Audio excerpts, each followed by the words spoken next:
నమస్తే. ఇన్నాళ్ళు నన్ను సపోర్ట్ చేస్తూ, ఎంకరేజ్ చేస్తూ మీ ప్రేమని నాకు అందిస్తున్న ప్రతి ఒక్కరికి కృతజ్ఞతలు. అలాగే ఈ వీడియో కూడా ఖచ్చితంగా మీకు ఉపయోగపడుతుంది. లైక్, షేర్ అండ్ సబ్స్క్రైబ్ చేసి మీ సపోర్ట్‌ని నాకు అందించండి. అలాగే ఈ వీడియో పట్ల మీకున్న అభిప్రాయాన్ని కామెంట్ సెక్షన్‌లో కామెంట్ చేసి తెలియజేయండి. ఇప్పుడు వీడియోని చూద్దాం. సూర్యోస్మి, నేను మీ విక్రమాదిత్య. ఆరోగ్యమే మహాభాగ్యం, ఆరోగ్యం భాస్కరాధీనం. ఆదివారం మద్యం, మాంసం, మైదనం వద్దు, ఆరోగ్యం, ఐశ్వర్యం ముద్దు. మీరు ఆచరించండి, 10 మందిని ఆచరింపచేయండి. ఆచరించండి, ఆరోగ్యవంతులుగా ఉండండి. ఆచరించండి, ఐశ్వర్యవంతులు కండి. ఆచరించండి, ఆనందంగా జీవించండి. సూర్యోస్మి. నమస్తే, వెల్కమ్ టు అవర్ ఛానల్. నేను పద్మిని. ప్రస్తుతంతో పాటు ప్రముఖ ఆధ్యాత్మికవేత్త, సూర్య ఉపాసకులు, sun spiritual society founder Vikramaditya గారు మనతో పాటు ఉన్నారు. మాట్లాడదాం. సార్ నమస్తే. సార్ సూర్యోస్మి తల్లి. ఎందుకు నవ్వుతున్నారు sir? Special day. Special day. Yes, definitely. ఏమిటి స్పెషల్ డే అంటే? డిసెంబర్ మాసం కదా. అంటే పాత సంవత్సరాన్ని విడిచిపెట్టి కొత్త సంవత్సరంలో అడుగెడబోతూ ఒక్కళ్ళు ఇద్దరు ముగ్గురు అవుతారు, కుటుంబం పెద్దదవుతుంది. అంటే మనకి కొత్త సబ్స్క్రైబర్స్ వస్తారు కదా. టాలెంట్ అంటే టాలెంట్. అలాగే మనకి నూతన సంవత్సరంలో ఒక అద్భుతమైనటువంటి ఆధ్యాత్మికవేత్త పురుడు పోసుకోబోతున్నాడు. ప్రకృతి పరవశించి ఒక శ్రీరామచంద్రమూర్తిని, రామచంద్రుడు మనకి ఇవ్వబోతుంది. అంటే ఇలాంటి హెల్దీ వాతావరణం అందరి ఇళ్లలోనూ కలగాలి. నిజంగా నాకు చాలా ఆనందంగా ఉంది. ఏం సాధించామంటే ఒక కొత్త తరానికి, అంటే 2025 చాలా ప్రమాదకరంగా పరిస్థితులు మారబోతున్నాయి. మరి ఇలాంటి వాతావరణంలోకి ఎంతోమంది జన్మలు తీసుకుంటూ ఉంటారు. కానీ అందరూ జన్మలు తీసుకోవడం వేరు. తన కళ్ళెదురుగా ఒక అద్భుతమైనటువంటి ప్రపంచాన్ని ఒక బిడ్డ రాబోతుంది. అంటే నేను కొన్ని గర్వంగా ఫీల్ అయ్యాను. ఇక అప్పుడు 2021 మణిపద్మేహ మంత్రంతో ఒక బిడ్డ జన్మ తీసుకున్నాడు. ఇప్పుడు ఎంత వయసు ఎంత ఉంటుంది? 2021 4 years. అలాగే ప్రవచనాలు వింటూ జన్మలు తీసుకోబోతున్నటువంటి బిడ్డలందరికీ స్వాగతం పలుకుతూ, పాత సంవత్సరానికి స్వస్తి పలుకుతూ, కొత్త సంవత్సరాన్ని వాళ్ళకి ఆహ్వానం పలుకుతూ. Thank you so very much. ఇది నాకు మాత్రమే అర్థమవుతుంది, మీకు వాళ్ళకి కూడా తర్వాత అర్థమవుతుంది, మళ్ళీ అర్థం అవ్వచ్చు. సరే, ఓకే, అర్థమవుతున్నామో అంత తక్కువ అంచనా వేయకూడదు. సార్, బోర్డు మీద రాశారు డిసెంబర్ మాసం రాశి ఫలాలు చెప్పబోతున్నారా? రైట్. డిసెంబర్ రాశి ఫలాలు అని కాదు, కానీ అంటే నేను జ్యోతిష్యం మీద నా రీసెర్చ్ లో నేను ప్రధానంగా దృష్టి పెట్టేది అంటే రవి. అంటే మనం అందరం కూడా చాంద్రమానాన్ని, చంద్రుడిని అనుసరిస్తూ రాశి ఫలాలు చెప్తూ ఉంటారు. ఇక్కడ అంటే మనం రవిని అనుసరించి చేస్తున్నాం. ఇది ధనుర్మాసంలో ధనుర్ సంక్రమణం. అలాగే రవిని మనం ఆత్మకారకుడు అంటున్నాం కాబట్టి, అంటే ఇప్పుడు చేసేది మేజర్ ప్రాబ్లం ఏంటంటే చంద్రుడిని అనుసంధానంగా చేసుకుని మనసుని మనం పరిపరి విధాల పరిగెట్టించేస్తూ ఉంటాం. ఆయన ఎప్పటికప్పుడు ఏ రోజుకు ఆ రోజు మారిపోతూ ఉంటాం, కానీ ఈయన నెలకొకసారి మారుతూ ఉంటాం. కాన్సన్ట్రేటెడ్ గా రవినే బేస్ చేసుకోవాలి. అసలు రవి అంటే ఎవరు? అదే కదా మీరు అడగబోయేది. అంతే, రవి తండ్రి కారకుడు, అంతే, ఆత్మకారకుడు. ఇంకా ఫేమ్ ఏమిటి, తర్వాత ఆరోగ్యం ఏమిటి, అన్ని రకాల ఇంకా A to Z. ఇప్పుడు చంద్రుడినే మనం ప్రమాణంగా తీసుకుంటే ఇక్కడ చంద్రుడు మిస్ అయ్యాడు. చంద్రుడు అంటే తిరుగుతూనే ఉంటాడు కదా అని రాయలేదు. అంటే సహజంగా ఈయన నుంచి తీసుకున్నటువంటి కాంతితో ఆయన పరిభ్రమిస్తూ ఉంటాడు. ఎగ్జాక్ట్లీ. కానీ ప్రధానంగా మనం తీసుకోవాల్సింది రవిని. 16th కి ఆయన వచ్చేస్తారు, ధనుసు రాశిలోకి వస్తారు. అప్పటి నుంచి ధనుర్మాసం కూడా ప్రారంభం కాబోతుంది. సో రవిని బేస్ చేసుకుని చెప్తారు. ఒక వెజిటబుల్ థెరపిస్ట్ గా 12 రాశుల వాళ్ళు ఇండికేషన్స్ ఏమిటి, ఏమేమి జరగబోయే పరిస్థితులు ఉంటాయి, అలాగే ఖచ్చితంగా ఆరోగ్యం మస్ట్ అండ్ షుడ్ గా ప్రతి ఒక్కరు కాపాడుకోవాలి. అందులో ఎటువంటి సందేహం లేదు, ప్రయత్నపూర్వకంగా కదా. రాశి ఫలాల ప్రకారం, గోచారం గ్రహచారం ప్రకారం 2025 చాలా ప్రమాదకరంగా, కరోనా కంటే పెద్ద ప్రమాదకరమైనటువంటి విపత్తు రావచ్చు అని అంచనాలు వేయటం జరిగింది. దానికి ముందే మనం సిద్ధపడి జాగ్రత్త పడితే, 10 మందిని జాగరూకతకి మేలుకొలిపితే, అందరూ నిద్రావస్థలోంచి బయటకు వచ్చి అసలు ఏం జరుగుతుందని చూడగలిగితే ఆ ప్రమాదం నుంచి తప్పించుకోవచ్చుగా. తప్పించలేకపోవచ్చు మనం, కానీ మనం ఎవరికి వాళ్ళు ఇండివిజువల్ గా తప్పించుకోవచ్చు. అందుకని ఇక్కడ ఆత్మకారకుడైనటువంటి రవి గురించి మాట్లాడడం జరిగింది. ప్రపంచాన్ని జాగృత పరచడంలో బ్రిటిషర్స్ విజయం సాధించి స్వాతంత్రాన్ని ఇచ్చి వెళ్ళిపోయారు, కానీ వాళ్ళ అడుగుజాడల్లోనే మనం ఇంకా వెస్ట్రన్ పోకడలతో మన జీవితాన్ని నాశనం చేసుకుంటాం. సూర్యుడితో అనుసంధానం అయితే జీవితాలు ఎలా మారతాయి అనేది మనం చూస్తున్నాం, జనం చెప్పుకుంటూ ఉన్నారు. నాకు చాలామంది వాళ్ళ కాల్స్, వాళ్ళ జీవితాల్లో జరిగిన మార్పులు. బెంగళూరు నుంచి నిన్న ఒక మెసేజ్, ఒక అడ్వకేట్ ఆదిలక్ష్మి పూజని పరిచయం చేసి, మనం ఆదిలక్ష్మి పూజ గురించి మాట్లాడాం. మా జీవితాల్లో అద్భుతమైనటువంటి మార్పులు వచ్చినాయి, ఎంతో మందికి వాళ్ళలో వాళ్ళే చెప్పేసుకుని వాళ్ళ జీవితాల్లో చాలా మార్పులు వచ్చినాయి అని మెసేజ్ పెట్టడం. సో బ్యూటిఫుల్, సంతోషం కదా. అది ఇంకొంచెం బాధ్యత నా మీద పెంచింది, ఇది ఇంకా బాగా తెలియాలి. ఇప్పుడు ఇది ధనుర్మాసం ఎలా అంటామమ్మా అంటే, ఇప్పుడు కృతికా నక్షత్రంతో పౌర్ణమి ఏర్పడితే కార్తీక. మరి ధనుర్మాసం అని ఎలా చెప్పాం? రవిని బేస్ చేసుకునే అంటే ఇది వృచ్చిక మాసం, ఇది తులామాసం. అంటే రవి ఎక్కడుంటే అక్కడ మాసం, ఆయన 30 రోజులు ఉంటున్నాడు కాబట్టి ఆ పేరు వచ్చింది. మనం గంటలు లెక్కేస్తాం కదా, హవర్ ఎక్కడతో వచ్చింది? హోరతోటే వచ్చింది. అది కూడా ఇదంతా కూడా రవిని బేస్ చేసుకునేవే. ఇదంతా జ్యోతిష్ శాస్త్రం కావచ్చు, ప్లానెటరీ పొజిషన్ కావచ్చు, A to Z ఆయన అనుసంధానం చేసుకుంటాం. Beautiful sir. మరి ద్వాదశ రాశుల వాళ్ళకి ఎలాంటి పరిస్థితులు ఉండేటటువంటి పరిస్థితి ఉంటుంది అంటే, ఈ నెల్లాళ్ళు కూడా డిసెంబర్ మాసం అయిపోతూనే 2025 కూడా ఇంగ్లీష్ క్యాలెండర్ అయినప్పటికీ 25కి స్వాగతం పలుకుతాం మనము. మరి ఈ నెల్లాళ్ళు ఎలా ఉంటుందో ద్వాదశ రాశుల వాళ్ళకి ఒకసారి చూద్దాము. అలాగే ఆరోగ్యాన్ని కాపాడుకోవడం కోసం ఖచ్చితంగా ఏ రాశి వాళ్ళు ఏ రెమెడీస్ చేసుకోవచ్చు, ఏ వెజిటబుల్ ని ఖచ్చితంగా వాడుకోవాలి అనేది కూడా ఈ వీడియోస్ లో ఉంటుంది. ఇంకొక చిన్న మాట చెప్పిన అంటే, వెస్ట్రన్ లో ఇంగ్లీష్ మాసాలుగా తీసుకుందాం, ఇక్కడ మనకి దక్షిణాయనం అయిపోతుంది, తెల్లవారుతుంది, మనం దాన్ని ఏమంటారు బ్రాహ్మీ ముహూర్తంలో ఉన్నాం.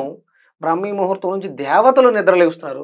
అంటే న్యూ ఇయర్ సెలబ్రేషన్స్ దేవతలు నిద్రలేస్తున్నారు, వాళ్ళకి పగలు అంటే రాత్రి నుంచి పగల్లోకి వస్తున్నారు అనుకోవచ్చుగా. సెలబ్రేట్ చేసుకుందాం దాన్ని కూడా. దక్షిణాయనం నుంచి ఉత్తరాయణంలోకి నడక మార్చుకుంటున్నాడు రవి. మనం అక్కడే తీసుకుందాం. ఒక రకంగా చెప్పాలంటే డిసెంబర్ మిత్ర జయంతి, డిసెంబర్ 25వ తారీఖు మిత్ర జయంతి. అన్యమతస్థులు దాన్ని వేరేగా సెలబ్రేట్ చేసుకుంటున్నా మిత్ర అనే అంటే, ఇప్పుడు కనిపిస్తున్న సూర్యుడు ద్వాదశ ఆదిత్యులు అంటే కనిపిస్తున్న సూర్యుడే ఆవిడ గర్భంలోకి ప్రవేశించి ద్వాదశాదిత్యులుగా జన్మ తీసుకున్నారా కదా. మనకి కశ్యప ప్రజాపతి కడుపు గర్భంలోకి అంటే అదితి గర్భంలో అప్పుడు ఆయన అడుగుతుంది, పిల్లలు కావాలని కోరుకోండి, ఆ సూర్యుడిని వేరుకుంటది, నువ్వే నా గర్భంలో జన్మించని కోరుకుంది. అక్కడ మిత్రుడిగా జన్మ తీసుకున్నారు. అది డిసెంబర్ 25 మిత్ర జయంతిగా అంటే మనకి ఇక్కడ భారతదేశంలో చేసుకోరు. అందుకే మనం డిసెంబర్ 31 అంటే ఈ పాత సంవత్సరానికి స్వస్తి పలుకుతూ కొత్త సంవత్సరంలో ప్రవేశించవచ్చు, తప్పేం లేదు. ఉత్తరాయణానికి వెల్కమ్ చెప్పొచ్చు, చాలా ఉత్సాహంగా. అది అంటే మందు మాంసాలతో భ్రష్టు పట్టిపోకుండా స్వాగతం పలకడానికి స్వచ్ఛంగా ఉందాం, దేవతలని ఆహ్వానిద్దాం కదా. తప్పకుండా చక్కగా సమన్వయపరిచారు, చక్కగా దాన్ని అనుసంధానం చేశారని అన్వయించుకోవాలి. అంతే, ఏది తప్పు ఉండదు, ప్రతిదాన్ని మార్చుకుందాం. Right sir. మరి మొదలు పెడదామా ద్వాదశ రాశి ఫలితాలు? మేషరాశి వారికి ఎలా ఉండబోతోంది సార్ డిసెంబర్ మాసం? అంటే మామూలుగా మనం మేషాన్ని ప్రధానంగా తీసుకుంటే, మేషంలోంచి రవి ఎక్కడ ఉన్నాడు అనేది మనకు టార్గెట్. 9th house. 9th అంటే ఏంటి? భాగ్యస్థానం, పూర్వపుణ్యస్థానం. మనం అంటే ఏవి తెచ్చుకున్నామో అది ఆ స్థానాన్ని చూపిస్తూ ఉంటుంది. అలాగే రవి అంటే ఏంటి? ఇంప్రూవ్ అవుతుంది. అంటే మనం చేస్తున్నటువంటి పూర్వపుణ్యం ఏదైతే ఉందో, పుణ్యం ఏదైతే ఉందో, భాగ్యం ఏదైతే ఉందో అది వృద్ధి చెందే అవకాశం ఉంది. అంతే కదా. అంతే. మనం అంటే ఇక్కడ దాని మేషరాశి అధిపతి కుజుడు, ఈయనకి మంచి మిత్రుడు, అందులోనూ ఇది అంటే రవి కారకత్వాలే ఉంటాయి. పొలిటికల్, పోలీస్ డిపార్ట్మెంటు, రాజకీయాలు, ఇవన్నీ కూడా అంటే ఫేము, నేము, ఇవన్నీ కూడా రవికి సంబంధించినవి. అక్కడ మనకి అవన్నీ కూడా భాగ్యంగా పెరిగే అవకాశం ఉంటుంది బలంగా ఉంటే. అదే మనకి అంటే బలహీనంగా ఉంటే వీటిలో ఏదైతే ఉందో అవన్నీ కూడా తగ్గే అవకాశం ఉంటుంది. సహజంగా అంటే అప్పటి వరకు నేను సూర్య ఆరాధన మొదలు పెట్టేంత వరకు, అంటే నాది మేషరాశి కాబట్టి నేను గర్వంగా చెప్తున్నాను, భగవంతుడే నాకు ఆ స్ఫురణనిచ్చాడు. సూర్య ఆరాధన చెయ్యాలి అనే స్ఫురణ భగవంతుడే ఇవ్వడం. నాకు నా మిత్రులు అయి ఉన్నారు, నా లగ్నానికి తగ్గట్టుగా నువ్వు రవి ఆరాధన చేస్తే కష్టం, వద్దు, ఇబ్బంది అనేవారు. అయ్యో అదేమిటి? అసలు అంటే ప్రపంచాన్ని నడిపించేదే నవగ్రహాలకి అధిపతి అయినప్పుడు రవిని ఆరాధించకపోతే నాకు అంటే జాతకంలో బలహీనంగా ఉన్నాడు, మరి బలహీనంగా ఉన్నవాడికి బలం ఎలా ఇవ్వాలి? ఇప్పుడు గ్రహాలు బలహీనంగా ఉన్నప్పుడు రాళ్ళు ఎందుకు పెట్టుకుంటున్నాం?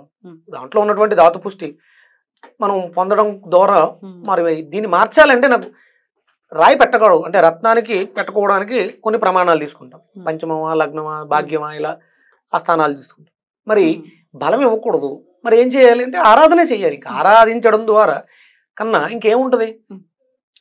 అది మరి ఎప్పుడైతే మొదలు పెట్టాను అంటే సహజంగా మేషరాశిలో రవి ఉచ్చ స్థితిని పొందుతాడు. అప్పుడు మేషరాశి వాళ్ళు రవిని ఆరాధిస్తే మంచి ఫేమ్, మిత్రుడు కదా కుజుడికి, రాశ్యాధిపతికి కుజుడికి మిత్రుడు. ఇక అందులోనే మనకి కృత్తిక నక్షత్రం ఒక పాదం తగులుతుంది, భరణికి సంబంధించినటువంటి శుక్రకారకత్వం ఉంది, అశ్వనికి సంబంధించిన కేతు, అశ్వని పుత్రులు మనం మాట్లాడతాం. ఇవన్నీ రవికి దగ్గరగా ఉన్నాయి. ఎందుకు చేయకూడదు అంటే ఆ స్ఫురణ భగవంతుడు నాకు ఇవ్వడం ద్వారా ఆరాధన మొదలుపెట్టినండి. నేను ఏవైతే ఇంతకు ముందు ఫేస్ చేసేవాడినో అవన్నీ మొత్తం టర్న్ అయిపోయాయి. అవునా? ఇప్పుడు ఈ రోజు సన్ స్పిరిచువల్ సొసైటీ అనే ఒక ట్రస్ట్ పెట్టుకోవడం కానీ, ఫౌండర్ గా సమాజానికి ఒక వెజిటబుల్ థెరపిస్ట్. ఇప్పుడు అవన్నీ నేను అనుకున్నవి కాదు, నేను పెద్దగా ఏమీ చదవలే, అకాడమిక్ ఎడ్యుకేషనల్ క్వాలిఫికేషన్ పెద్దగా నా దగ్గర ఏమీ లేదు. కానీ నేను మాట్లాడే సబ్జెక్ట్ అంతా సైన్స్ కి సంబంధించింది, వేదాలకు సంబంధించింది, శాస్త్రాలకు సంబంధించి. ఎలా వచ్చిందంటే రవి. సో వీరు కూడా అంతేనా? మేషరాశి వారు రవి ఆరాధన, మేషరాశి మేషలగ్నం వాళ్ళు మీరు రవి ఆరాధన విశేషంగా చేస్తూ మీకు నచ్చిన దేవీ దేవతల్ని చేసుకోండి. అద్భుతమైనటువంటి ఫలితాలు. ఇప్పుడు ఇంకా ఎక్కువగా అంటే ఇప్పుడు ప్రజెంట్ ఉన్న స్థితిలో మనకి భాగ్యస్థానంలో రవి సంచారం చేస్తున్నాడు కాబట్టి భాగ్యం నిలవ ఉండే అవకాశం ఉంది, పెంచుకునే అవకాశం ఉంది. అంటే స్థలాలు అవి కొనుక్కోవడం, స్థిరాస్తులకు పెంచుకోవడానికి అవకాశం ఏర్పడుతుంది వీళ్ళకి. రైట్. తీసుకోవాల్సినటువంటి ఏ విషయాల్లో ఖచ్చితంగా జాగ్రత్తగా ఉండాలి? హెడ్ రిలేటెడ్ ప్రాబ్లమ్స్, తలకు సంబంధించిన సమస్యలు, హెడ్ ఏక్స్ కానీ, కళ్ళకు సంబంధించిన సమస్యలు, చెవులకు సంబంధించిన అనారోగ్య సమస్యలు, ఇలాంటివి ఇబ్బంది పెట్టే అవకాశం అధికంగా ఉంది. అందుకని ప్రధానంగా మేషరాశి వాళ్ళు తీసుకోవాల్సింది బూడిద గుమ్మడికాయతో పాటు కొబ్బరి విశేషంగా తీసుకోవడం చాలా ఉత్తమం. అలాగే వక్రించిన గురుడు ఉన్నాడు కాబట్టి వంకాయని విరివిగా తీసుకోవటం మంచిది, చాలా మంచిది. యూరిన్ రిలేటెడ్ ప్రాబ్లమ్స్ తగ్గడానికి.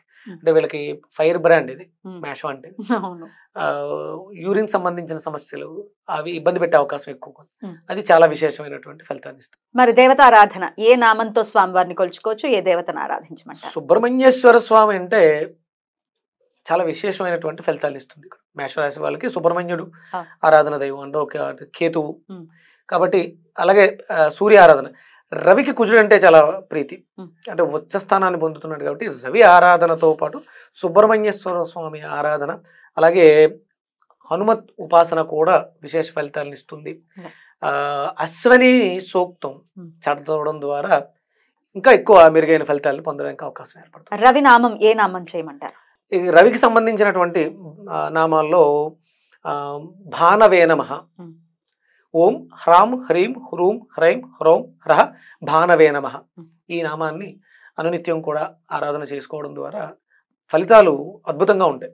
అంటే బాగుంటే ఎక్కువగా వస్తాయి, బాగాలేకపోతే అది అంత ఇబ్బంది పెట్టకుండా ఎదుర్కొనే శక్తి విశేషంగా లభిస్తుంది. రైట్. చాలా బ్యూటిఫుల్ గా ఎక్స్ప్లెయిన్ చేశారు సార్, కృతజ్ఞతలు. ఇక నెక్స్ట్ వీడియోలో వృషభ రాశి గురించి తెలుసుకుందాం.